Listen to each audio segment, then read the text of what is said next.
My name is Nadia Brennan. I am 36 years old. I own 42 properties across 4 states. I employ 19 people full-time. And 8 years ago, my mother-in-law looked me in the eye at the dinner table of the house where my husband grew up and told me I would never belong in her family. She said it quietly. That was the thing about Margaret Brennan. She never raised her voice. She said the ugliest things in the calmest tones, the way a doctor delivers bad news. Measured, deliberate. She had been delivering this particular message since the first night Combe brought me home to Clover Hill, Ohio. But that night she said it plainly, out loud, with the good china on the table and Combe's father Patrick reading the newspaper in the next room as if nothing was happening. You are a lovely girl, Nadia, but you are not what this family needs. I was 27 years old. I had a master's degree in urban planning from Ohio State. I had been dating Combe Brennan for 2 years. I was sitting at his mother's kitchen table eating her pot roast and trying not to cry. I did not cry. I finished the pot roast. I said goodnight to Patrick, who folded his newspaper and shook my hand like we were business associates. I got in the passenger seat of Combe's truck, and I did not speak for 11 miles. Then I said, she is never going to accept me, is she? Combe kept his eyes on the road. He said, she will come around. She did not come around, but I am getting ahead of myself. Because to understand what happened on my front porch 8 years later, you need to understand where I came from first. And you need to understand Clover Hill. And you need to understand the specific, calculated way a woman like Margaret Brennan wages a quiet war. Before we get into it, if you are new here, take a second and subscribe. Hit that bell. Drop a comment telling me where you are watching from and what time it is. I read every single one. Okay, let's go back to the beginning. I grew up in Columbus, Ohio, South Side. My mother, Adiz, came from Enugu, Nigeria in 1986 with a nursing degree, $60 in her pocket, and more nerve than anyone I have ever met. My father, Raymond, was from Cincinnati. His family had been in Ohio since his great-great-grandfather walked north on the Underground Railroad and decided Ohio was far enough. He worked in logistics. Mom worked nights at a hospital for 12 years before she got the day shift. We were not poor, but we understood money the way only people who have watched it disappear understand it. Carefully, precisely, we did not waste it, we tracked it. Mom kept a ledger, a physical ledger, pale green, the kind with the grid lines, every dollar that came in, every dollar that went out. She taught me to read it when I was 8. She said, Nadia, anyone can earn money. What separates people is whether they know where it goes. I grew up knowing where every dollar went. I was a focused student, not the loudest in the room, not the most social, but the one teachers called on when they wanted a real answer. I liked math the way some kids liked sports, not because it was fun exactly, but because it was honest. Numbers did not have moods, they did not change the rules. You worked the problem and the problem had an answer. I got into Ohio State on a partial scholarship. Supplemented it with 2 jobs and a loan I paid off in 3 years. I chose urban planning because I was fascinated by the mechanics of cities, how neighborhoods grew, why some blocks thrived and others collapsed, what made a piece of land worth something versus worthless. I wanted to understand the invisible math underneath the places where people lived. That obsession would become my career. But first it brought me to Combe. I met Combe Brennan in a graduate seminar on municipal infrastructure in the fall of my 2nd year. He was doing a dual master's in civil engineering and public policy.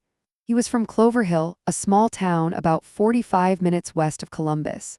Population 3,800, 1 Main Street. A grain elevator visible from most of the county.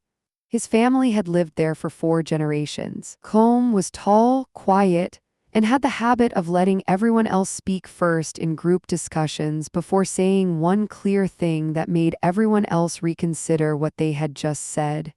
He was the kind of man who actually listened. That was rarer than it should have been. Our first conversation lasted 3 hours. We were the last 2 people in the seminar room. We talked about zoning laws and the history of redlining and why certain cities had been able to recover from industrial collapse while others had not. He had coffee from a vending machine. I had a granola bar I did not eat. I remember thinking, this is a person worth knowing. We started dating in November. He met my parents at Christmas.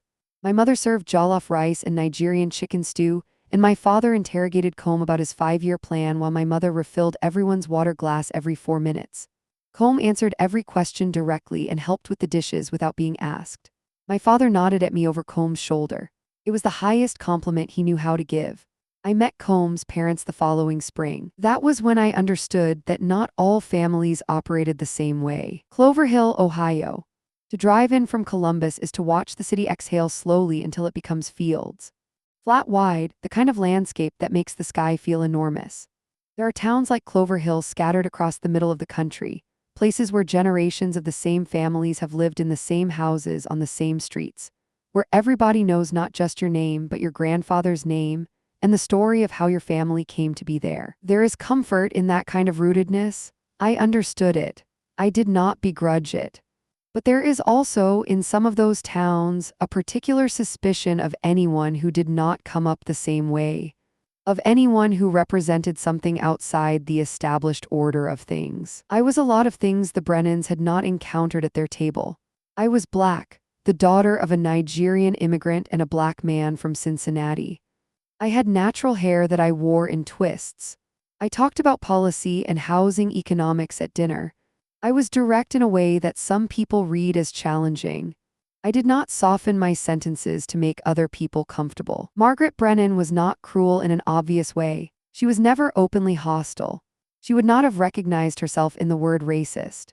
She would have said she had nothing against anyone, that she was just worried about what the neighbors might say, that she just wanted Combe to think carefully about the future, that certain combinations created certain complications and she was just being practical.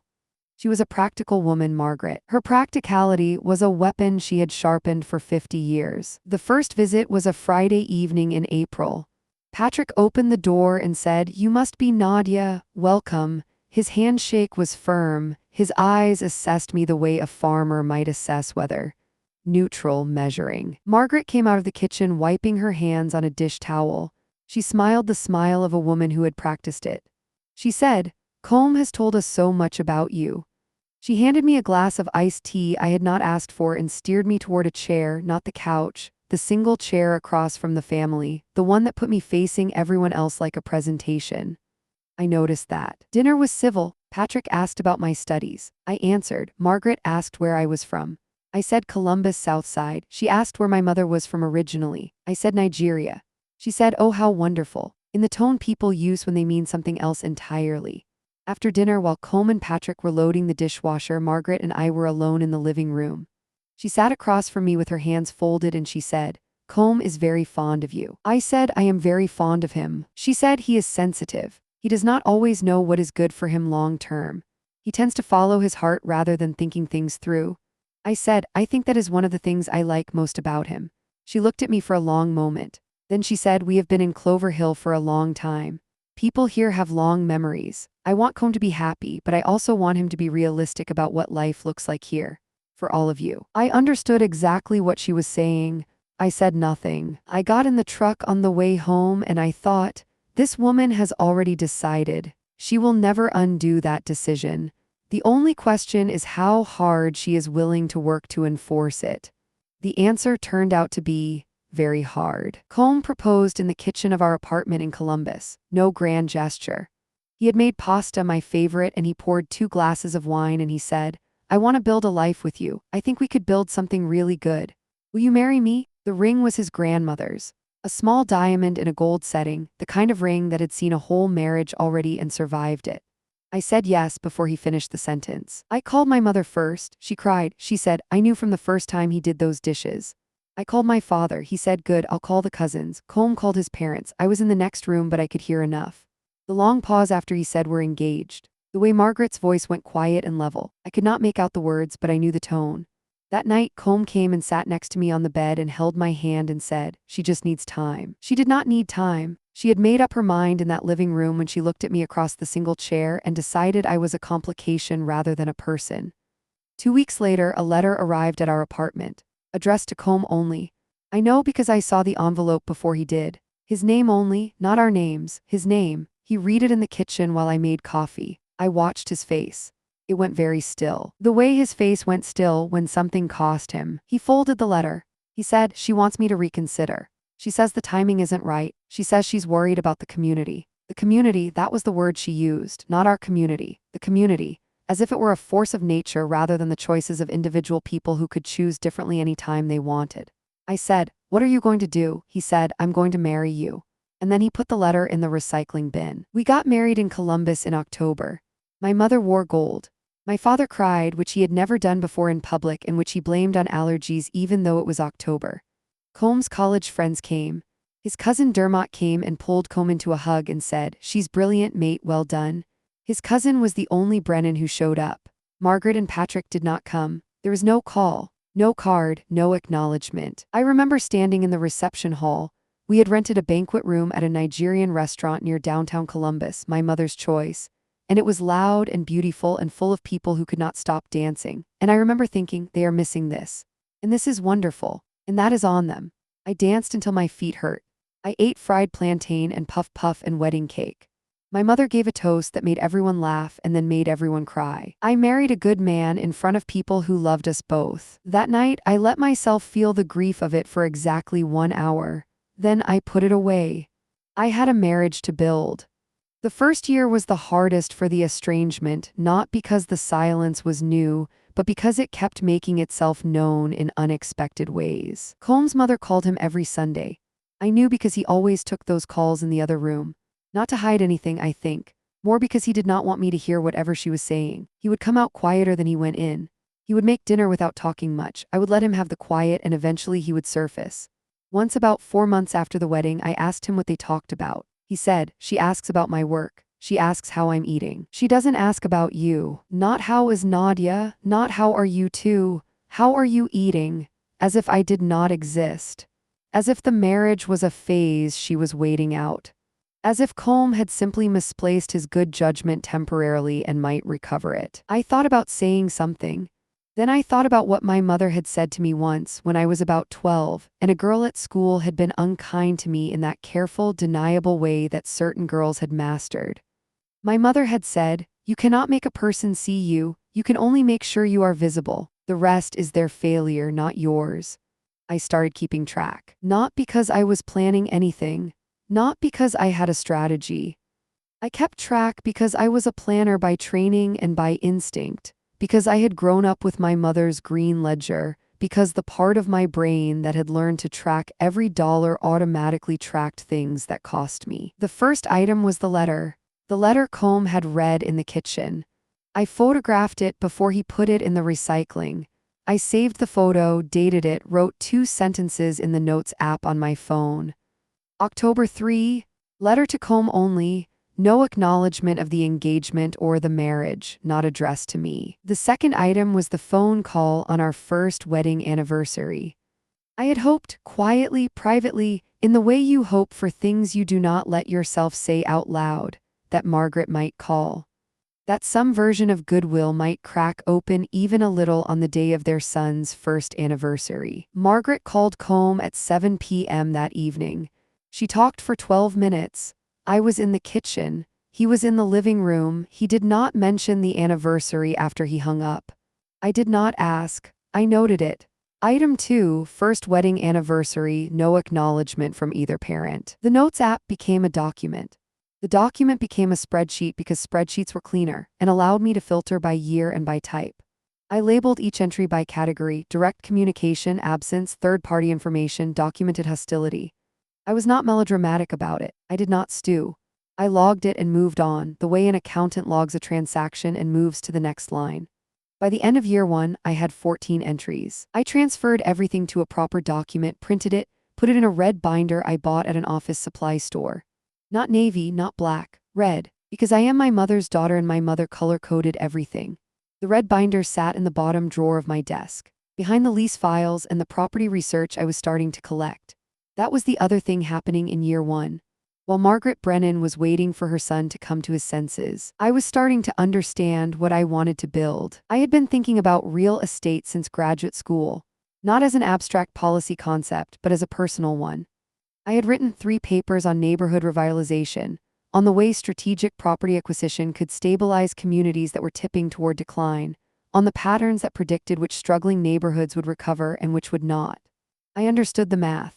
I understood the neighborhoods. I understood value that other people hadn't seen yet. What I did not have was capital. Colm was working as a civil engineer for a municipal firm in Columbus. I had taken a job as a housing analyst with a nonprofit urban development organization. Together, we made decent money, not investment money, bill-paying money, but I had been reading, I had been studying, and I had been driving. Every Saturday morning I drove, different neighborhoods, different blocks. I brought a notebook and I wrote down addresses, conditions, vacancy patterns, what was for sale and what wasn't, what sold and what sat. I cross-referenced everything against the county tax records, which are public. I built a map, first on paper, then in a spreadsheet of blocks I thought were undervalued in predictable ways. I found a duplex on the east side of Columbus in year 2 of our marriage. A 2-family house on a corner lot, near a bus line, near a school that had just been renovated, in a neighborhood that the city had quietly added to a community development zone. Assessed at $68,000. Listed at $72,000. The owner was an estate, someone's grandmother had died, and the heirs wanted to settle quickly. I ran the numbers 17 times. I knew what the rents were in that neighborhood. I knew the rehab costs to a close estimate because I had spent a year researching construction costs as obsessively as I had researched everything else. With conventional financing, the numbers worked. Not spectacularly, but they worked. Colm and I had $12,000 saved. We needed 20% down plus closing costs plus a rehab fund. We were short. I called my mother. Not to ask for money. I called because my mother had always told me, if you ever have an idea worth funding, come to me first and show me the math. I showed her the math. She sat at her kitchen table, reading glasses on, and went through my spreadsheet line by line. She asked 4 questions. I answered all 4. She said, "What's your vacancy assumption?" I said 8%, but I budgeted for 12. She nodded. She said, "How long before you refinance the rehab out?" I said 18 months conservatively. She nodded again. Then she folded her reading glasses and said, "I'll put in $15,000 as a loan at 4% interest only. You pay principal when you refinance." I wanted to hug her. I did hug her. She patted my back and said, "Go build something." We closed on the duplex in March of year 2.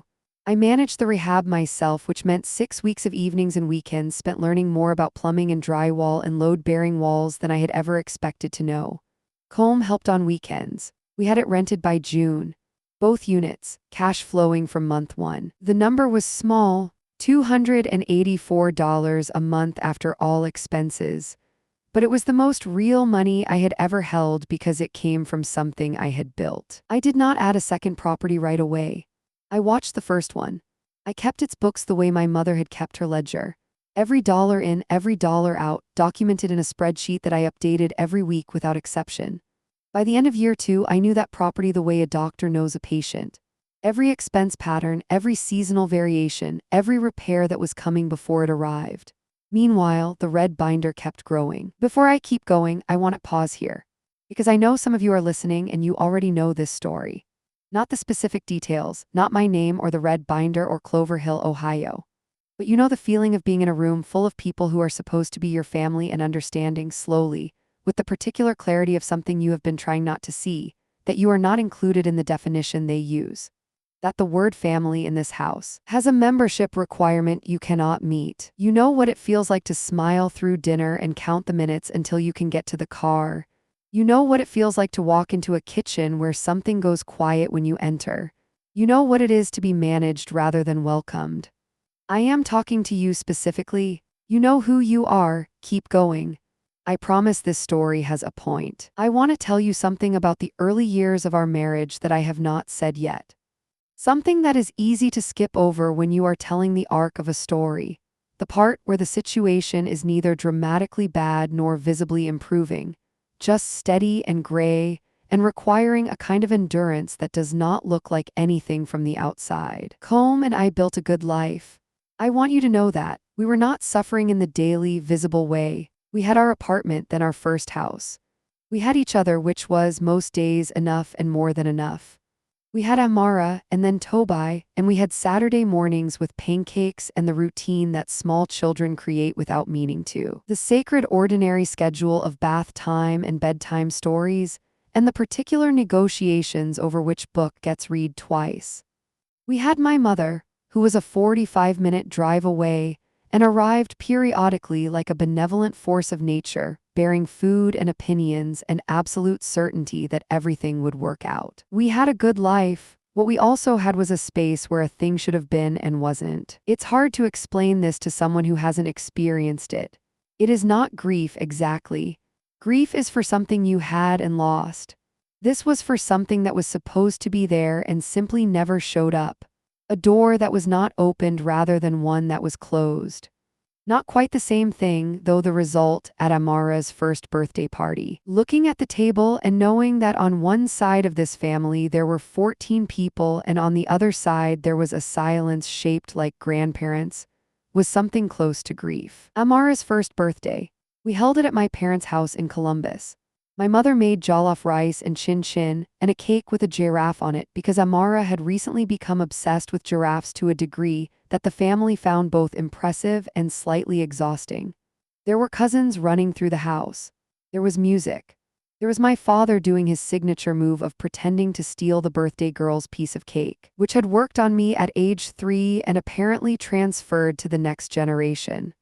There was Combe, sitting at the edge of the dining room with Amara on his knee, watching all of this with the expression of a man who was full of something he did not know how to name. I sat next to him after we had done the cake. He said, "This is what it's supposed to feel like." I said, "Yes." He said, "I didn't know, I knew it intellectually. I didn't know what it felt like to be in a room where everybody just," he stopped. I said, "Just shows up." He said, "Yeah." I said, "Your grandmother sent a card." He said, "I know, I'm glad." We sat with that for a minute. Then Amara grabbed his face with both frosting-covered hands and demanded his full attention, which she received. I thought about what it cost Combe, not what it cost me. I had processed my loss and filed it in the red binder and moved on in the way I had learned to move on, by working, by building, by tracking the numbers. But Combe's loss was different. He had grown up in that house. He had spent his childhood learning to read his mother's moods and his father's silences and the particular grammar of the Brennan family. He had believed for a while that the grammar was normal and that love worked the way it worked in Clover Hill. Our marriage had given him a different reference point. And now he understood, in the way you understand something only by contrast, what the old grammar had been costing everyone who spoke it. I think about that sometimes, the specific loneliness of a person whose family refuses the best person they ever loved. Year 2, Margaret sent Combe a birthday card to the house, addressed to him only. Not to Mr. and Mrs. Brennan, not to Combe and Nadia, to Combe Brennan. I was living in that house. My name was on the mortgage. But the card arrived as if I were invisible, which was, of course, the point. I photographed the envelope, filed it. Item 15. Patrick called Combe when they found out I was pregnant. By that point, we were 7 months in and I had stopped expecting Margaret to make contact. Combe's sister Siobhan had told a cousin who had told someone else, and eventually Margaret had heard. Patrick called, not Margaret. He said, "We heard you're expecting. Congratulations, son." No mention of me, no message to pass along, no acknowledgement that there was a woman in this pregnancy. I was in the next room and I heard Combe's side of the conversation. I heard him pause and say, "She is doing really well, Dad. Her name is Nadia." I heard the small, quiet courage in that sentence. I fell a little more in love with him in that moment. Patrick said nothing to Combe about my name. He changed the subject to a problem with the gutters at the family house. Item 17. Patrick's phone call. Pregnancy acknowledged. My name not mentioned. No message passed along. Our daughter Amara was born on a Tuesday in November. 7 pounds 4 ounces. She came out with her eyes wide open, the most alert newborn the nurse had ever seen, according to the nurse, who had probably said this to every parent for 20 years but who we believed anyway because of course we did. She had Combe's jaw and my eyes and her great-grandmother's disposition, which was to say she had opinions and she expressed them early. My mother flew in from Columbus the day we came home from the hospital. She stayed for 2 weeks. She cooked. She cleaned. She held Amara while I slept and sang her Igbo songs in a low voice that carried through the walls of the apartment. She organized our kitchen. She labeled everything in the freezer. She was a force of nature in a house that needed one. Combe's parents did not call, did not write, did not send anything. 3 weeks after Amara was born, Combe's sister Siobhan sent a gift. A small yellow blanket and a card that said, "Congratulations on the new arrival." I appreciated it. I also noticed she had addressed it to Combe, not to us, not to Combe and Nadia. She was kinder than Margaret, but she was following the family's choreography. I sent a thank you card. I addressed it to Siobhan and her husband.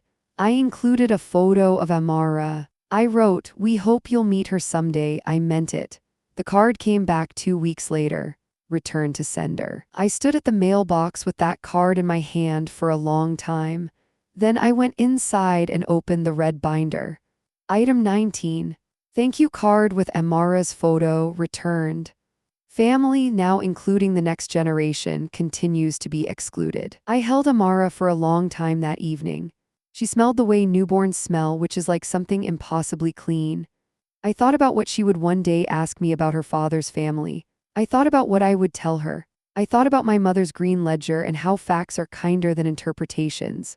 I thought she will have the facts, every one of them dated and sourced. I kept building.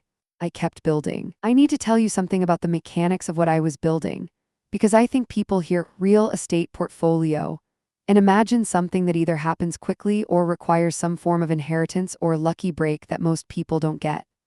I want to dismantle that story, not because it isn't true for some people, but because it was not true for me, and I think you should know what it actually looked like. It looked like Saturday mornings. Every Saturday without exception, from the spring of year 2 until about year 5, when the system had matured enough to delegate parts of it, I drove. I had a route that I rotated through different neighborhoods on a 3-week cycle. I kept a clipboard with printed maps that I annotated by hand, old-fashioned, I know, but I had found that writing things down created a different kind of memory than typing them. I noted vacancy signs. I noted overgrown lots that suggested an absent landlord.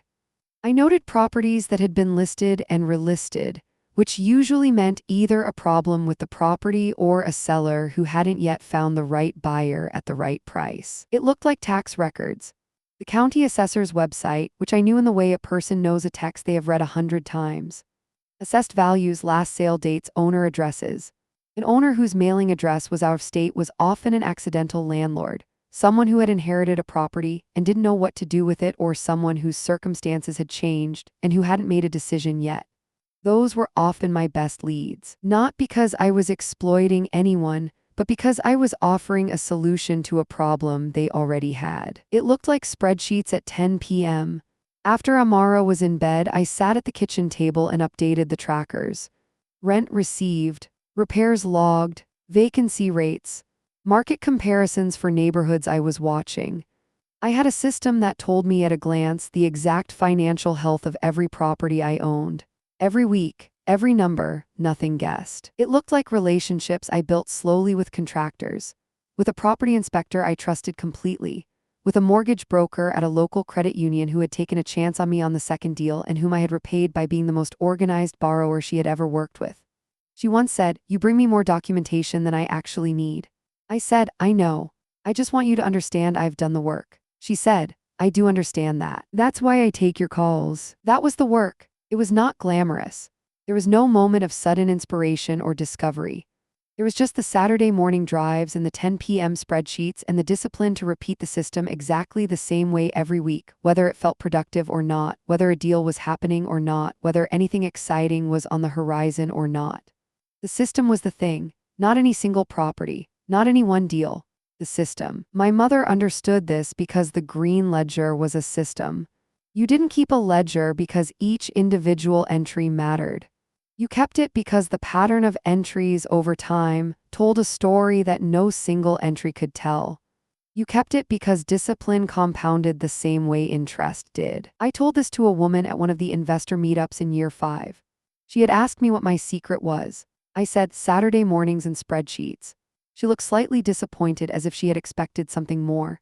I said, I know that's not exciting. She said, but is that really it? I said, also, I genuinely love understanding why a neighborhood is undervalued. If you don't love the research, the Saturday mornings will kill you. You have to actually want to know the thing. She nodded. She started coming to the meetups regularly. 2 years later, she sent me an email. She had bought her 3rd property. She said, "You were right about the Saturday mornings. That is the secret. There is no secret. There is just the work done consistently over time with attention." Property number 2 came in year 3. A single-family house near a university. The kind of street that attracted graduate students who paid on time and treated the place well because they were 30 years old and embarrassed to have roommates who left dishes in the sink. I bought it at a foreclosure auction. Paid cash with the refinanced equity from the duplex and a small bridge loan from a local credit union that had started to notice I knew what I was doing. By the end of year 3, I had 3 properties. The numbers were still modest, but the equity was building and the system was working, and I had learned by then that real estate was not about finding the right property so much as about having a system that reliably found the right properties. It was about information. It was about patience. It was about doing the same unglamorous work every Saturday morning, driving blocks, reading records, running numbers, even when nothing was happening. That year, I also started going to local real estate investor meetups. Small groups, church basements, and library conference rooms, people of varying skill levels talking about deals they had done or wished they had done. Most of it was not useful, but some of it was. I started to understand that the people who were actually building wealth in this space were not doing anything mysterious. They were doing the same things I was doing, just at a larger scale, with more capital and with more years behind them. I came home from one of those meetups and said to Combe, I think I need to do this full time. He put down the book he was reading and said, tell me the numbers. I told him the numbers, the cash flow, the equity growth, the rate at which the portfolio was compounding, the projections for where we would be in 3 years if I stayed in my current job versus if I focused entirely on acquisition and management. He said, what does the nonprofit job cost you in time? I said 45 hours a week, plus commute, 60 with the commute. He said, and the real estate? I said, I can build this into something real if I have the time. The job is good, but the portfolio is where the math is. He said, okay, do it. He made it sound simple. It was not simple. We had a toddler and a mortgage and a loan from my mother and a portfolio that was cash flowing, but only barely. But he trusted my numbers the way I trusted them, and we agreed.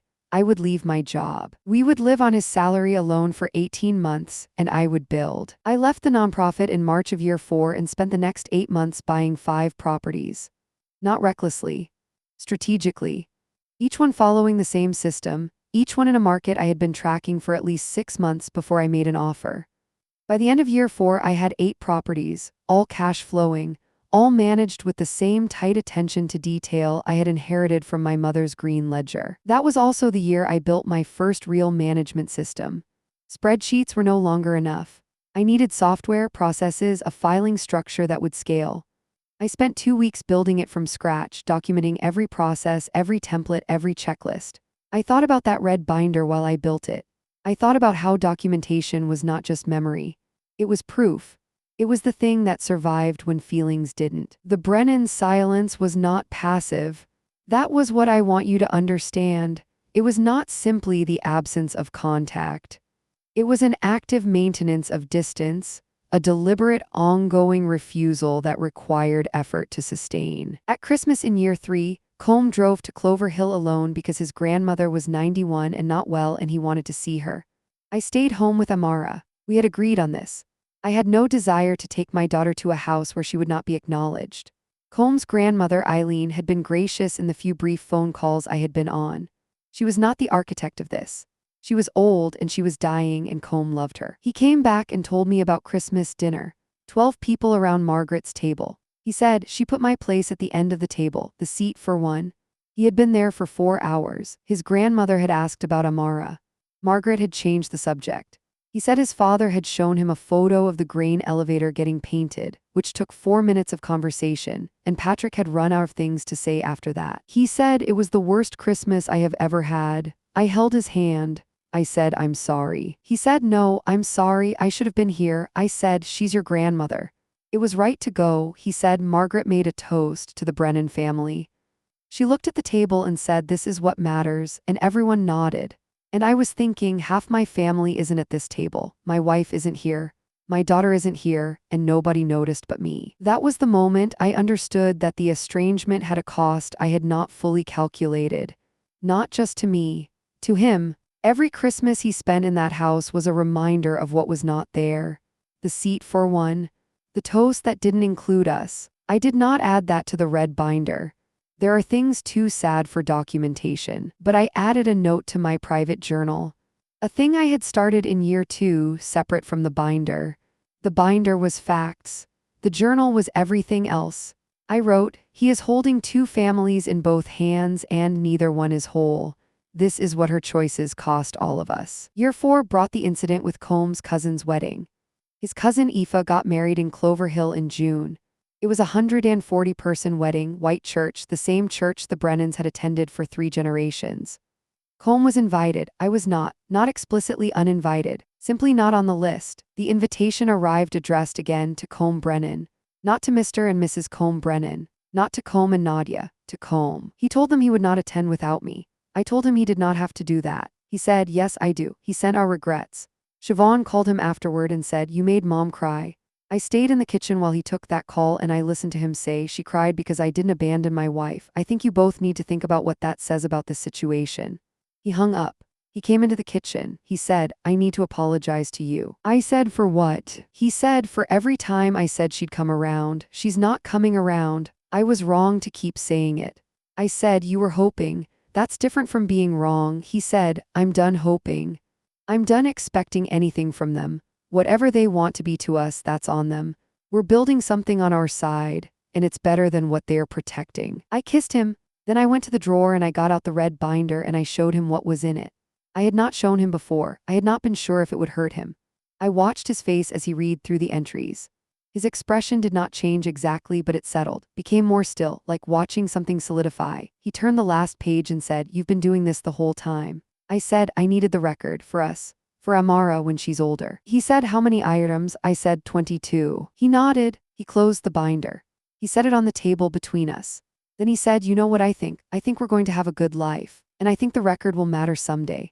And I think you were right to keep it. That was year 4. By year 4, I had 8 properties and a marriage that was stronger than it had any right to be, and a daughter who called my mother Grammy Ada and could count to 20 in Igbo, and had never once been held by her father's mother. And somewhere in Clover Hill, Ohio, a woman was reading the newspaper every morning without knowing that the world she had been trying to protect her son from was quietly becoming remarkable.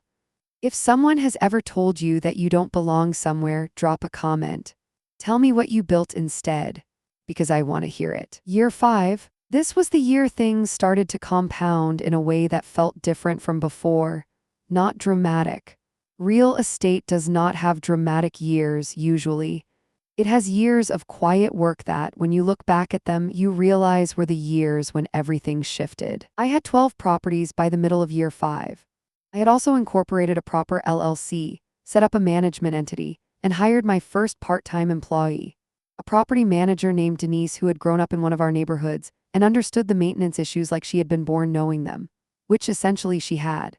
She was 24 and meticulous, and she had a phone voice that could de-escalate any tenant situation in under 3 minutes. The portfolio was generating enough cash flow that we were no longer living on just Combs' salary. The plan had worked, not in 18 months as I had originally projected, but in 26, which in retrospect was optimistic. I had built a company, not a large one, but a real one. I also started teaching. Not formally. A friend from the investor meetups asked if I would come speak to a group of women investors who were trying to get started. I said yes, mostly to push myself to articulate what I was doing clearly.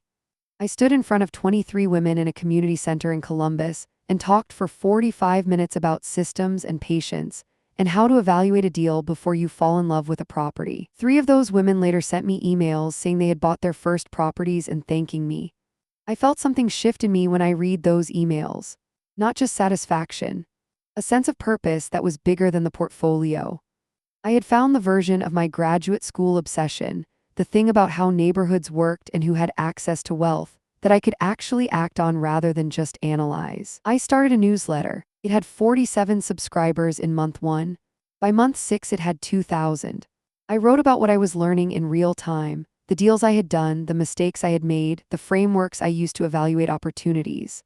I wrote the way I talked, directly without the performance of expertise. I did not pretend to have answers I did not have.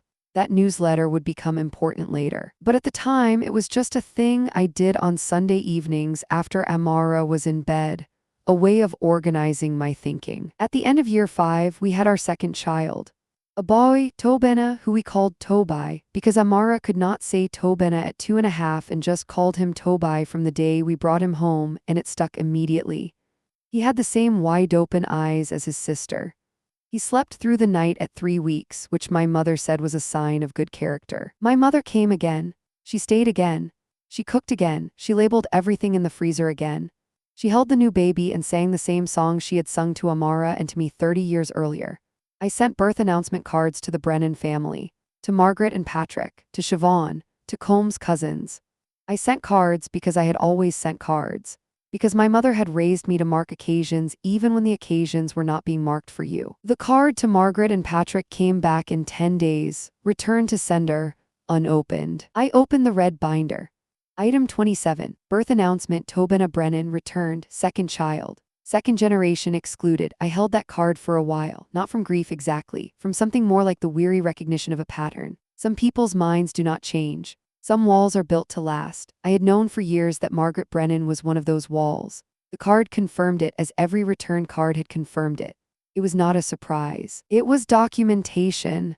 I put it in the binder, closed the drawer, and went to feed my son. Year 6 was when Acknowledgment Properties stopped being a small operation and became something people noticed. Two things happened.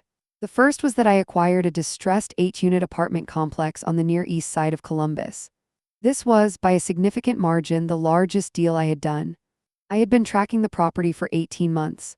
The owner was an out-of-state investor who had never visited it, who had let deferred maintenance compound until it had become a problem too large for him to want to solve.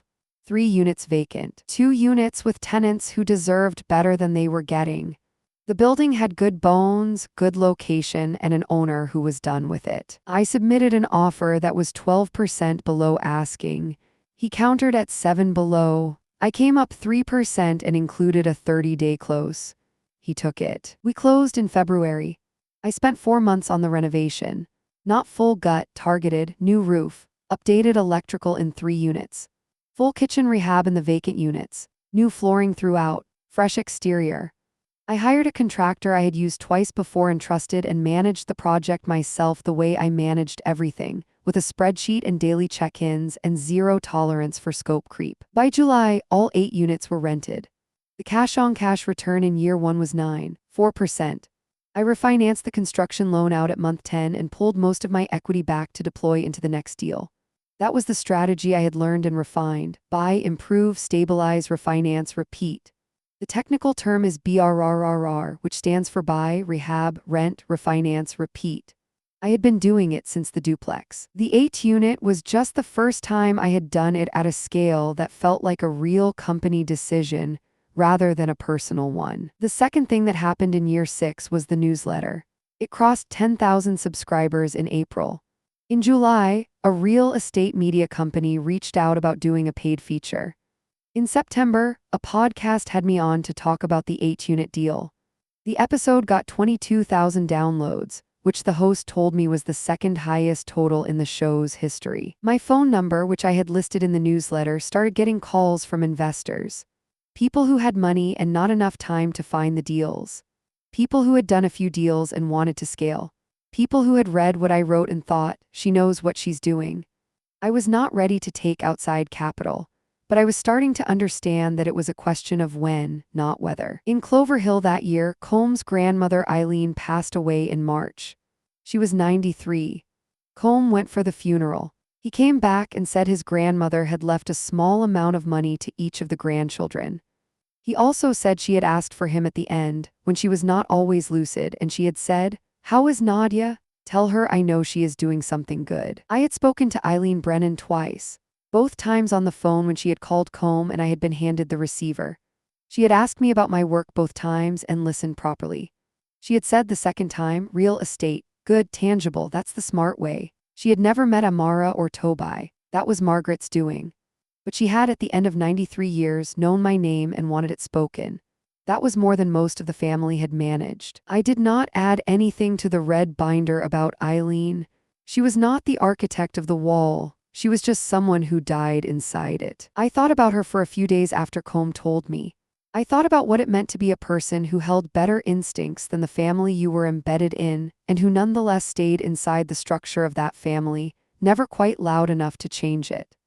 Eileen had been kind to me in the small ways available to her. She had asked my name and remembered it. She had not made me invisible, but she had also not challenged Margaret's architecture in any way that changed anything. I thought about that for a while. About the cost of staying quiet inside a system you know is wrong. About the difference between personal kindness and structural complicity. I did not judge Eileen. She was 93 years old and had lived her whole life in Clover Hill, and had a great-grandchild she never met because her daughter-in-law had decided, quietly and precisely, to make sure of it. Whatever she had done or not done. The last thing she did was say my name and say she knew I was doing something good. I chose to hold on to that. That same year, Colm and I had our one serious argument about all of it. The only one. In 5 years of marriage, across all of this, we had managed to not turn the estrangement into a conflict between us. We had held it together as a fact of life, something external, something that existed outside the boundaries of our actual relationship. We were a unit. The Brennans were a weather system. We wore rain jackets and kept walking. But in year 5, just after Toby's birth announcement came back unopened, I broke a little, not dramatically, not in a way that looked like anything from the outside. I just stopped for about 2 weeks doing the morning drive. I stayed in bed on 2 Saturdays. I looked at the spreadsheets and felt nothing. I picked up the red binder once and couldn't open it. Colm noticed. He was always better at noticing than he was at naming things, which is its own kind of gift. He sat next to me one evening and said, "Talk to me." I said, "I'm tired." He said, "Of what specifically?" I said, "Of sending cards to people who send them back. Of your children not being wanted by half their family. Of building something real and watching people who rejected me try to decide whether I'm worth acknowledging now." He was quiet for a moment. Then he said, "I need to say something and I need you to hear it without defending yourself against it." I said, "Okay." He said, "I am sorry. I am sorry that I spent the first year of our marriage saying she'll come around. I am sorry that I kept going to Clover Hill for Christmas when Amara was a baby because I thought the alternative was worse. I am sorry that I treated their acceptance as something to be won rather than something to be irrelevant. I should have been clearer earlier that their opinions were not load-bearing, that our foundation did not require their approval to stand." I looked at him for a long time. He said, "You have been carrying this binder and I have been carrying hope that they would change, and I think my hope has been its own kind of weight on you. Because every time I hoped, I was implicitly asking you to wait. And you've been waiting, and they haven't changed. And that's on me as much as it's on them." I said, "Calm." He said, "I'm not finished. The other thing I want to say is that I have watched you build something over the last 5 years that is genuinely remarkable. And not one of them has seen it. Not one of them has asked. And that makes me angrier than anything else because the work you have done is real work, and it deserves to be seen, and the people who should have been paying the most attention have been the ones looking away." I didn't say anything for a while. Then I said, "I'm not doing it for them." He said, "I know, that's not my point. My point is that you are remarkable and they have missed it and that's their failure and I don't want you to carry their failure alongside your own work. You're already carrying enough." That conversation mattered. Not because it fixed anything, it didn't. The Brennans were still silent. The red binder still existed. But something in me settled after that. The weight did not go away, but I stopped being alone under it. I got up the next Saturday morning. I drove my route. I updated my spreadsheets. I bought the 4th property 2 weeks later. Year 6 was when Acknowledgment properties stopped being a small operation and became something people noticed that I had not let myself fully imagine before. The portfolio by January of year 7 had 28 properties. Residential mix mostly. Single families, duplexes, one more small apartment complex I had acquired in year 6, a 4-unit in a neighborhood near a hospital where the vacancy rate was essentially 0. I had also begun acquiring properties in 2 secondary markets outside Columbus, cities where the data I had been studying for 2 years suggested the same patterns I had first recognized in Columbus. I was right about both of them. The total portfolio value, by a conservative appraisal, was $11 million. The equity after all debt was approximately $6.4 million. The annual cash flow, net of everything, was $308,000. I had crossed what investors call a financial independence threshold, meaning the portfolio generated enough to fund our household without any other income source, with money left over to reinvest. I remember the evening I ran those numbers. Colm was at the kitchen table doing something on his laptop, and Amara was reading on the couch, and Toby had fallen asleep in the dog bed, which was a thing he did sometimes, and I looked at the spreadsheet for a long time and I thought, my mother's ledger. Every dollar tracked. Every line entered. This is where it goes. I called my mother. She answered on the first ring. I told her the numbers. She was quiet for a moment. Then she said, "Nadia." She said my name the way she said it when she was proud, a little slower than usual, every syllable considered. Then she said the duplex was worth it. I laughed. She laughed. I cried a little, which I had not expected. That same month, I incorporated a formal investment entity and began talking to potential outside investors. People who had been reading the newsletter for years, who had watched the portfolio grow, who wanted to participate. I was careful. I had a lawyer. I had a CPA. I had read everything I could find about fund structures and partnership agreements and fiduciary responsibility. I was not moving fast. I was moving correctly. By mid-year, I had raised $2.3 million from 11 investors and deployed it into 3 acquisitions. The fund had a formal name, Acknowledgment Capital Group. I had a website, a proper one, not the newsletter platform. I had a business address and a conference room I rented by the hour and 3 employees, including Denise, who had moved from part-time to full-time to operations director. A local Columbus Business Journal ran a piece. East Side Woman Builds Real Estate Empire from 8-Unit Vision. It was a good article. I had given a 45-minute interview and they had quoted me accurately, and the photographer had come to one of the properties and taken a photo of me standing in front of a building I had renovated from a derelict shell into something people were proud to live in. The article ran on a Thursday. By Friday evening, Combs' sister Siobhan had texted him, "Did you see the article about Nadia?" He showed me the text. He said, she sent a crying emoji.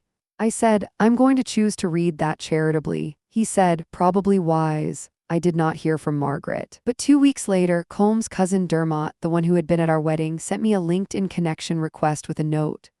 "Nadia, I have always been rooting for you both. Congratulations on everything.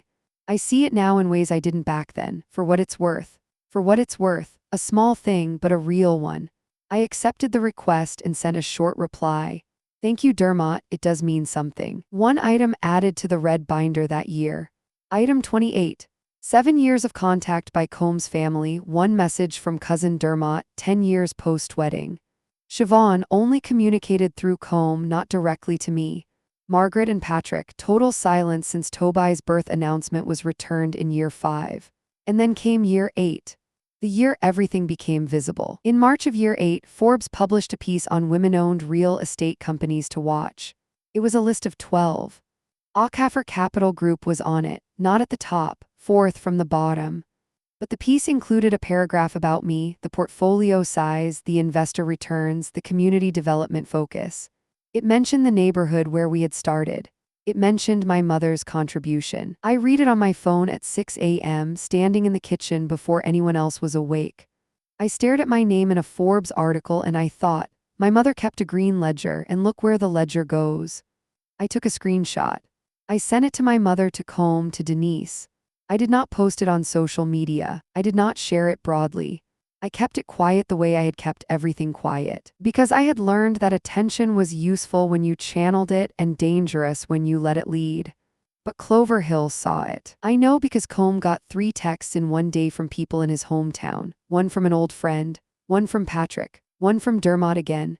Patrick's text said, "I saw the article. Congratulations, son, we are proud, not we are proud of you both, not we are proud of Nadia, we," as if the family had been there the whole time, as if there were a we that included me. Patrick, who had shaken my hand like a business associate on the first visit and called me son's girlfriend for 2 years before he learned my name, was now proud. Combs showed me the text. He said, "What do you want me to say?" I said, "Nothing yet, let them come to us." They came faster than I expected. 4 days after the Forbes piece, Combs' phone started getting calls from a Clover Hill number. Not Margaret's cell, which I would have recognized from the area code pattern. A landline, the family home. Combs saw the number and let it go to voicemail twice. The 3rd time he answered. He was in the other room. I heard the conversation at a distance, not the words but the rhythm of it. His voice started measured and became quieter. He was on the phone for 14 minutes. When he came out, he sat at the kitchen table and put his hands flat on the surface and looked at them for a moment.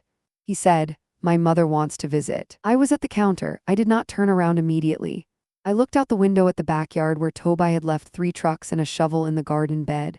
Then I turned around. I said, "What did you tell her?" He said, "I told her I'd talk to you." I said, "Good." He said, "She said." He stopped. His jaw worked. "She said she's been thinking a lot. She said things change when you get older. She said she wants to know the children. She wants to know the children, not I was wrong, not I am sorry. She wants to know the children now that the children were the grandchildren of a woman in a Forbes article." I said, I'll talk to her. He looked at me. He said, you don't have to. I said, I know, but I want to say something. I've been saving it for a while. I want to be honest with you here because I know some of you are going to say, you should have called a lawyer, you should have refused. You should have protected yourself and your family and not engaged. I hear that, and I want you to know I had thought about it. I had a family attorney, a woman named Patricia who had helped me structure the trust accounts for my children's education. Accounts that were in my name and Combs' name only and that were protected in ways that required an understanding of estate law I had spent 2 years acquiring. No one was getting to those accounts. That was not the question. The question was different. The question was whether I was going to let Margaret Brennan walk back into the edges of our life without her understanding exactly what she had done. Not for revenge. I want to be clear about that. Not to humiliate her. Not to win anything. But because there were 2 children in this house who would someday be old enough to ask, where was your family? And I needed to be able to say, I gave them the chance to answer that question honestly. And this is what they said. I called Patricia anyway. 15 minutes just to confirm what I already knew. The trusts were protected. The portfolio was properly structured under the LLC. There was nothing Margaret Brennan could claim, demand, or threaten that had any legal standing. Patricia said, you're fine. She said, what's the question you're actually asking? I said, I want to know that if I let her into my house, it cannot cost us anything material. Patricia said, it cannot. The only thing it can cost you is emotional energy, and that's your call to make. I said, okay, and thank you. I hung up and sat at my desk and opened the bottom drawer and got out the red binder. 28 items, 8 years. I turned the pages slowly, not to inflame myself, to remember. To hold the record the way you hold a document before you submit it, making sure everything is accurate, everything is there. Every returned card, every ignored voicemail transcript I had saved to a notes document, every birthday that had passed without acknowledgement, every birth announcement sent and returned, every holiday Combe had spent in that house with a seat for one at the table. Every newspaper clipping and screenshot from when the Clover Hill social network had started paying attention once the numbers changed. I sat with the binder for about 20 minutes. Then I put it back in the drawer. Then I thought about it for another moment. Then I took it back out and set it on my desk. I told Combe, tell her she can come. She arrived on a Wednesday. I had expected her alone. She came with Patrick. The taxi pulled up and I watched from the kitchen window the way I had spent years watching for things to document, quietly, with attention. They both got out slowly. Margaret in a gray cardigan and dark slacks, her white hair cut short, the pearl earrings she had worn every time I had ever seen her. Patrick in a jacket, moving more carefully than I remembered, his right knee wrapped, the surgery he had apparently put off for 2 years. They stood on the sidewalk and looked at the house. I had bought this house 2 years ago. A 4-bedroom colonial on a tree-lined street with a porch that Amara had immediately claimed for her art projects and a kitchen island where we ate breakfast as a family every morning. It was not a mansion. It was a family home that had been acquired with 8 years of work, precise work, careful work. The kind of work nobody saw because it happened at 5 a.m. and on Saturday mornings, and in spreadsheets that nobody wanted to look at except me. They looked at the house the way appraisers look at houses. I had spent enough time around people in the real estate industry to recognize that expression. They were calculating, not with bad intention maybe, but calculating. The doorbell rang. I opened the door. Margaret and I looked at each other for the first time in 8 years. She looked older. The lines around her mouth were deeper. Her eyes, a gray blue I had forgotten the exact shade of, were wet before she even spoke. She said, Nadia. I said, Margaret, Patrick, please come in. I did not hug either of them. They did not offer. We moved through the threshold of the house the way strangers do, with a careful distance that neither of us acknowledged. I led them to the kitchen. I always led people to the kitchen. It was where truth happened in this house. I poured water, no coffee, no tea, water. I sat across from them. The red binder was on the counter behind me. They could not see it from where they sat. Margaret said, you have a beautiful home. I said, thank you, we work hard for it. A silence. Patrick cleared his throat and said, the kids are in school? I said, Amara is. Toby has preschool in the afternoons. He'll be home by 3. Patrick nodded. He looked like a man who had something to say and had not found the beginning of it yet. Margaret reached into her bag. She produced a folded sheet of paper, the kind you fold in thirds when you want it to fit a business envelope. She unfolded it on the table and smoothed it with both hands. She said, I wanted to talk to you about the family, about the children, and about the future. She pushed the paper toward me. I looked at it without touching it. A list, handwritten, Margaret's neat, careful cursive.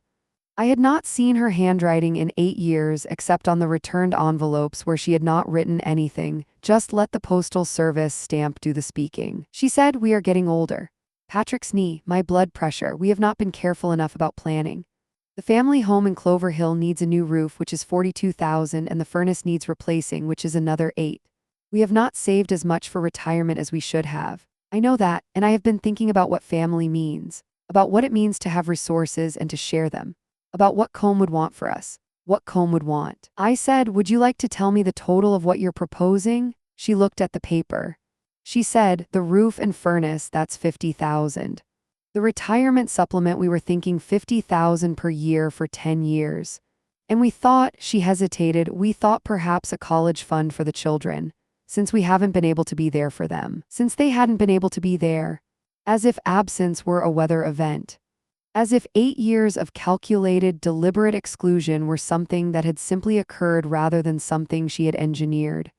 I said, "What's the total?" She said, "Over 10 years with the college funds, the supplement, and the house repairs, perhaps $550,000. I said nothing for a moment. Patrick was looking at his hands on the table. Margaret was looking at me with the expression of someone who had rehearsed this and was now in the part where she needed the other person to respond on cue. I stood up. I walked to the counter. I picked up the red binder. I walked back to the table and set it down in front of them, between her sheet of paper and the two of them. She looked at it. She said, "What is this?" I sat down. I said, "You brought a list of what you need from us. I've been keeping a list of my own for 8 years. She looked at the binder, at the red cover, at the hand-labeled tabs visible through the clear front pocket, at the thickness of it, nearly 3 inches, 8 years of a meticulous woman's documentation. She said, "Nadia," I said, "I'd like you to hear it first, and then we can talk about what you came here to discuss." I opened the binder to tab 1. I said, "Year 1. Nadia and Combe married October 12th. Item 1, no attendance, no communication from either parent or any immediate family member. Item 2, first wedding anniversary. Combe received a phone call. I was not mentioned or acknowledged by name by either of you." Margaret's hands moved to her lap. I said, "Item 3, Christmas year 1. Combe attended alone. His seat was at the end of the table, a seat for one. I have Combe's account of this. Dated and noted." Patrick looked up. His eyes were red. I said, "I'm going to keep going." I kept going. I did not raise my voice. I am not a person who shouts when I am angry. I am a person who becomes more precise, more measured, more deliberate. I spoke the way I spoke to the investment board, the way I spoke to contractors when a project was over budget, the way I had spoken to every person in my professional life who needed to understand that I had done the math and I was not guessing.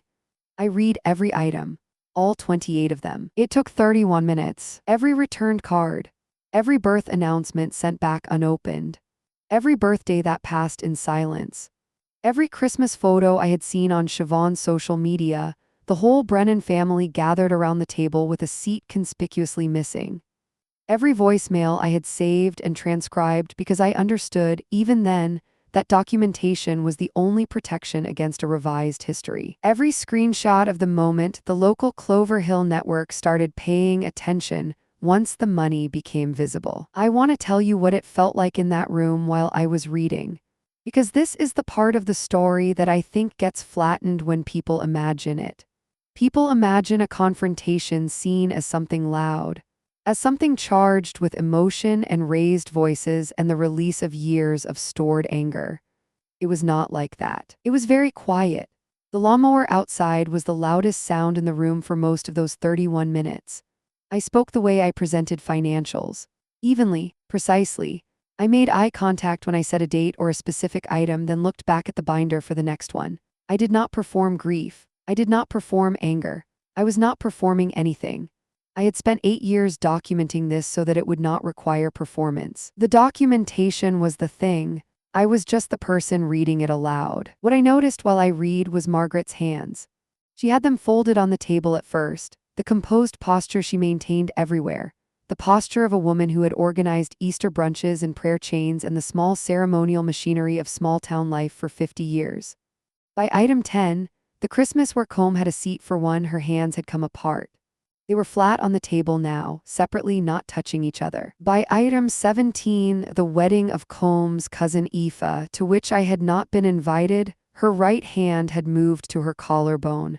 Not dramatically. Just resting there, as if she needed to hold something. By the last item, Patrick's text, "We are proud," sent the morning after the Forbes article, both her hands were in her lap and I could not see them. The kitchen was very quiet. Outside, I could hear a neighbor's lawnmower. Amara's drawings were on the refrigerator. My mother's photo was on the counter. Grammy Ada at the beach with both kids, all three of them squinting into the sun. By the last item, Patrick's text, "We are proud," sent the morning after the Forbes article, both her hands were in her lap and I could not see them. I set the binder down. I folded my hands on top of it. I let the silence sit for a moment. Then I said, "That is 28 items. 8 years, every card I sent, every call I made, every photograph of your grandchildren that went out and came back, every holiday where your son sat at a table with a chair set for one person instead of two. Every time your family found a way to communicate that I was invisible, I wrote it down. I dated it. I kept the original document where one existed. Margaret's face had gone through several things while I was reading and it had arrived, now, somewhere I had not fully expected. Not performance. Not the theatrical grief she sometimes deployed. This was something rawer, something she could not quite control. The mascara she wore, the careful application she always made, I had noticed it when she came in, was tracking now. She was not making the controlled sound she usually made when she cried. She was making no sound at all. I had imagined this moment, if I am honest. Not often, not with relish, but I had imagined it. I had imagined reading the binder to her and watching her face and feeling something like relief. What I actually felt was harder to name. It was not relief. It was closer to the feeling I got when I closed a deal I had been tracking for 18 months. Not joy, not triumph. Just the quiet of a thing settled. Margaret was crying. Something that had been behind the performance for a long time. Something she had never let out because letting it out would have meant admitting what she had done to let it accumulate. Patrick was not crying. He was looking at the binder with the expression of a man reading a structural assessment of a building he had lived in and discovering for the first time that the foundation was compromised. He said, "I owe you an apology." His voice was quiet and level and had the quality of a man who had thought about this for a long time. "I am sorry, Nadia. I am sorry for all of this. I should have." He stopped. He pressed his lips together. "I should have stood up years ago. I chose quiet over right, and I have thought about what that cost your children every week for several years. I'm not asking you to forgive me today. I'm just asking you to know that I know. I know what I didn't do." I looked at Patrick for a moment. I believed him, not completely, not yet, but I believed the kernel of truth in what he was saying.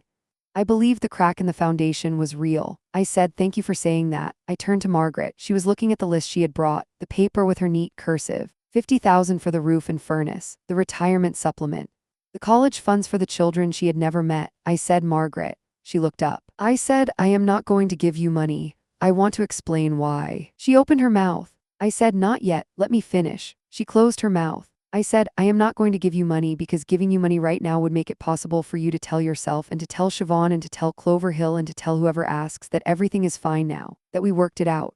That the distance was just one of those things that happens between families.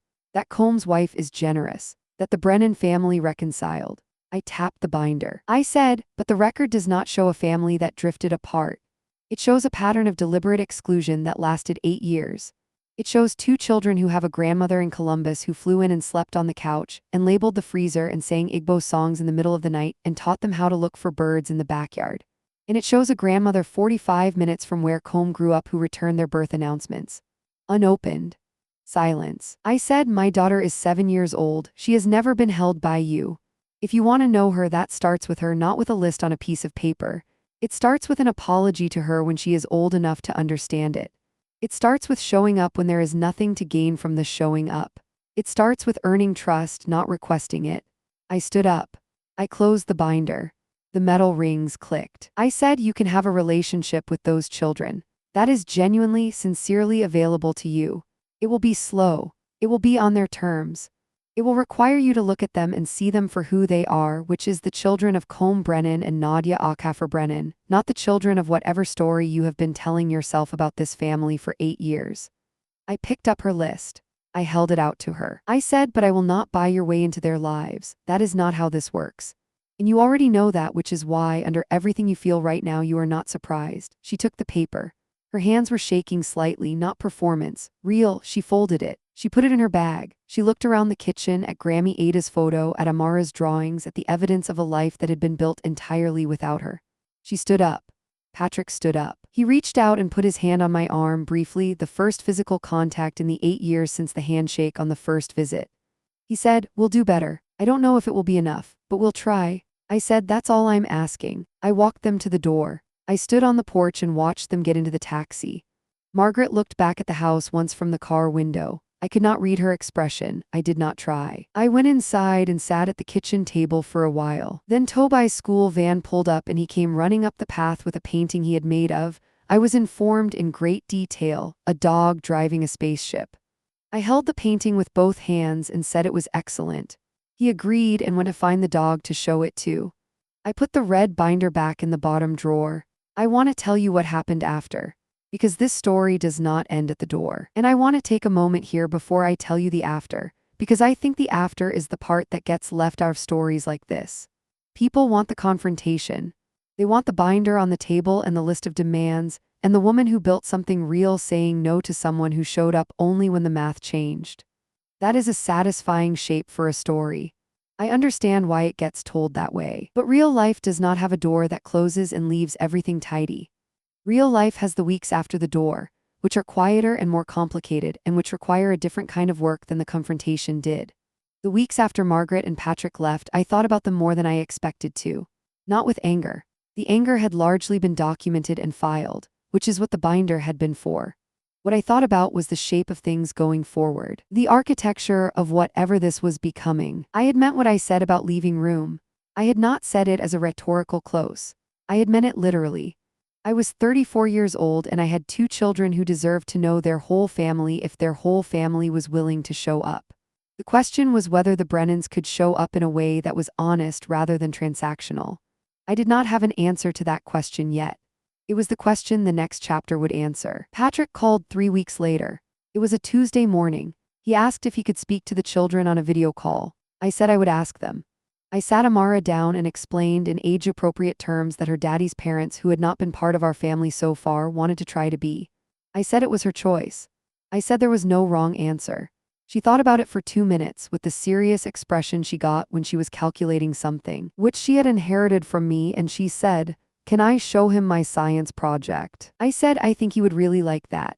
The video call lasted 20 minutes. Patrick showed Amara his workshop, a shed behind the family house where he kept woodworking tools. She showed him her science project, a model of the solar system made from painted styrofoam balls. Toby sat next to her and mostly tried to take the planets off the stand. Patrick laughed at this. A real laugh, the kind that surprised him. Margaret was not on the call. I noticed that. Patrick did not explain and I did not ask. 3 weeks after that call, a card arrived. Addressed to Amara and Tobin Brennan, Margaret's handwriting on the front. I opened it because they are 7 and 4 and their grandmother is a stranger and I needed to know what was in it before they did. It was a birthday card for Amara. Her birthday was the following week. Inside, Margaret had written, "I am sorry I missed your other birthdays. I would like to know you better if that is something you'd like too.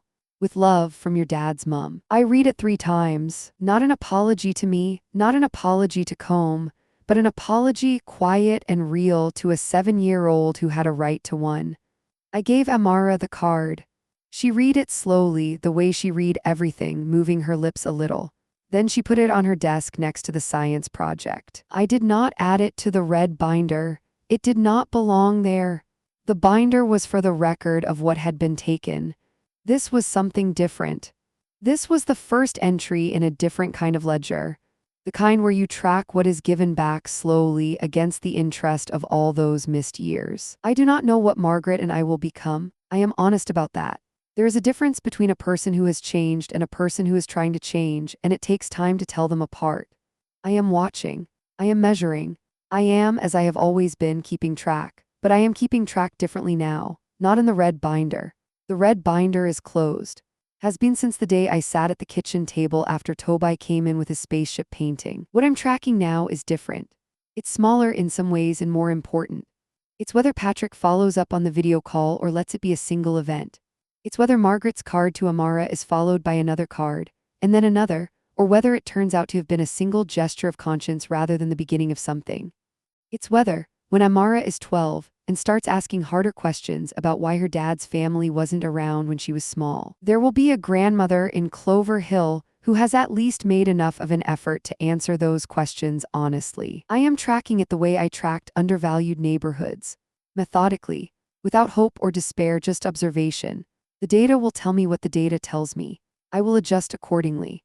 Colm asked me one evening after the children were in bed what I was feeling about all of it. I thought about it for a long time. Then I said, I think I have been carrying the red binder for so long that I forgot I was carrying it. And now I'm trying to figure out what I weigh without it. He said, I think you weigh exactly the same. You just know it better now.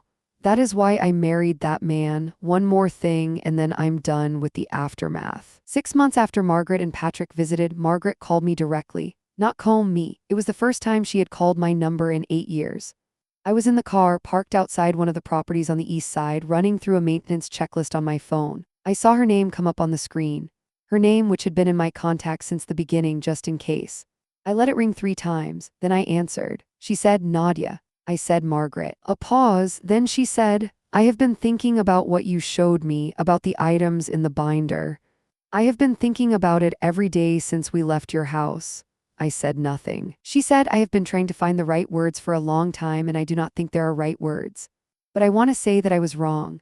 Not about a misunderstanding, not about a difference of opinion. I was wrong. What I did to you and to Colm and to those children, it was wrong. I was afraid of something that I turned into a wall and then I hid behind the wall for 8 years and called it principle, and it was not principle. It was fear. And I am sorry. I am sorry. Nadia. I sat in the car. Through the windshield, I could see the property's new front door, the one we had installed in the renovation, a deep navy blue that I had chosen because Amara had said she liked it. I said, I hear you, Margaret. She said, I know that is not enough. I said, it's a start. A real start, not the financial kind. She made a sound that might have been a short laugh or something close to one. She said, yes, not the financial kind. I said, call Amara on her birthday. She will want to tell you about the solar system model she's working on. She's doing all the moons this time, every moon of every planet. She refuses to skip Jupiter's 80+. Margaret said, all the moons. I said, she's very thorough. She gets it from somewhere. Another pause, quieter this time. Then, thank you, Nadia, I said, call her on her birthday. I hung up. I sat in the car for another few minutes. The navy door looked good in the afternoon light. I thought about Amara in her room with the styrofoam and the paint, refusing to leave a moon undocumented because the record should be complete. She gets it from somewhere. I started the car. I had a maintenance checklist to finish. Here's something nobody tells you about building wealth from nothing. And I mean nothing in the specific sense I mean it, which is not from poverty. We were not in poverty, but from zero capital, zero inheritance, zero network of people who had done it before you and could tell you which doors to knock on. No one in my immediate family had done this before. My mother was a nurse. My father was in logistics. Both of them were good at their work and both of them had stable, honest careers, and neither of them had ever structured an LLC or filed a depreciation schedule or negotiated a seller-financed acquisition. What nobody tells you is that the loneliness of building from scratch is not about money. The money part is solvable. You figure out the money. You find the systems, the spreadsheets, the credit unions, the investors, the leverage structures that make the math work. The money is a puzzle and you are good at puzzles. The loneliness is about being in a room, or at a table, or at a dinner, and having nobody who speaks your language. Not the technical language, not the real estate language. The internal language. The language of someone who wakes up at 5 a.m. not because they have to, but because their mind is already running the numbers on something. The language of someone who sees a distressed property and immediately starts calculating what it could become rather than what it looks like now. The language of someone who keeps a ledger not to remember, but to understand. Colm came closest, and Colm was extraordinary, but Colm's language was engineering, the language of systems and load and tolerance. He understood the real estate intellectually and supported it completely and believed in my numbers with a faith that was itself one of the great gifts of my life. But there were moments in year 2 or year 3 when I would sit across from him at dinner and say something about cap rates or refinance windows or the relationship between rising interest rates and commercial conversion opportunities. And I would watch his face make the expression of someone listening very carefully to a language he has been studying but has not yet mastered. My mother was the one who understood. Not the real estate, not the specific structures, but the ledger, the discipline, the meaning of tracking every dollar not as an act of anxiety but as an act of respect for what the dollar represents. She called me every Sunday.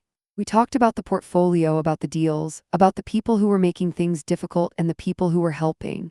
She asked questions that were always exactly right. The questions that went to the part I hadn't fully worked out yet. She was my board of one for the first 4 years, the person whose judgment I was most afraid of disappointing and whose pride meant the most to me when it came. The Sunday after the Forbes article, she called before I could call her. She said, "I read it 3 times. I said, "Did you?" She said, "The second time to make sure it was real, the third time to read the part about the duplex again." I started crying before she finished the sentence. She said, "Don't cry." She said it the way she always said it, not harshly, just as a reminder. She said, "You have time to cry later. Right now, I want you to tell me what's next." I love that woman more than I can say, but I am leaving room. Here is what 8 years taught me. You cannot make a person see your worth. You cannot argue or perform or achieve your way into the estimation of someone who has decided, before the data is in, what category you belong to. Margaret Brennan looked at me and saw a complication. That was her choice. I could not undo it. I could not negotiate it. I could not earn my way out of it. What I could do was build. I built a portfolio. I built a company. I built a team. I built a newsletter and a reputation and a track record that eventually made it impossible for even Clover Hill, Ohio, to pretend I wasn't there. But here is what I want you to hear. I did not build it for them. I did not build it to prove anything to Margaret. That is the story people expect. The revenge arc. The woman who succeeds to show the people who doubted her. That is not what happened. I built it because my mother gave me a green ledger when I was 8 years old and taught me that every dollar has a story. I built it because I sat in graduate school seminars thinking about who owned the land under struggling neighborhoods and why and whether it could be different. I built it because I found, in real estate, the intersection of math and meaning that I had been looking for since I was old enough to look for things. I built it because Combe made pancakes on Sunday mornings and believed my numbers before the numbers proved themselves. I built it because I wanted my children to grow up in a house where they understood that wealth was not inherited or given. It was grown, carefully, over time, with a ledger and a system, and the willingness to drive on Saturday mornings when everyone else was sleeping. The Brennans coming back when the money became visible was not a surprise. It was a confirmation of something I had already understood. Some people see you only when the light is right. That is their limitation, not yours. And when they show up at the door with a list of what they need from you, after years of not showing up at all, they are not asking for a relationship. They are asking for a transaction. They want the benefit of the noun, the word family, without any of the verb, without the showing up, without the Sunday calls, without the crocheted blanket and the labeled freezer and the Igbo counting songs at 3 a.m. Family is a verb. That was the other thing 8 years taught me. Grammy Ada made it a verb every 6 weeks, every school play, every science project, every Saturday morning when Amara called her on the phone just to tell her something about a bird. That is family. Not a surname, not a biological category. The consistent, unremarkable showing up. The red binder was not revenge. It was receipts. It was the record that I kept, not because I was bitter, not because I was planning a confrontation, but because I am my mother's daughter and my mother kept the ledger, and the ledger does not lie. Here is the last thing I want to say. And this is for anyone who is early in the story. The one who is 27 and sitting in the kitchen of someone's family home, eating pot roast, and understanding slowly, and with certainty that you are not going to be seen in this room no matter what you do. The one who just got a letter on cream-colored stationery that drew a line and asked you to stand on the right side of it. The one who is at a wedding looking at a table and noticing the seat that was not set for you. You are not wrong about what you are seeing. Trust what you are seeing and then do the work. The Saturday mornings, the spreadsheets, the ledger, the system that you build that has nothing to do with their approval and everything to do with your own understanding of what your life is supposed to become. Find the people who show up. Invest in them the way they invest in you. Build something that belongs to you, not because you want to prove something, but because you understand, at a cellular level, that you are the only one who can build it. And when they come back, as some of them will, when the numbers change and suddenly you are worth knowing, you will have the receipts. You will know the difference between someone who changed and someone who recalculated. You will know because you kept track, keep track. If you have been told you don't belong somewhere, you might be right. You might not belong there. Build somewhere that is yours. Track every dollar. Show up on Saturday mornings. Find the person who asks to see your numbers and then stands next to you while you run them. That is the story. 8 years, 28 items, 1 red binder, and a portfolio that had nothing to do with anyone's approval. If this story hit something real for you, share it with someone who needs it today. Drop a comment, tell me where you're watching from, and subscribe if you haven't already. And if you have your own version of this story, the person who came back when the math changed, I want to hear it in the comments. Tell me what you built. Tell me how it ended. Tell me what you kept in your own version of the binder. I will see you in the next one.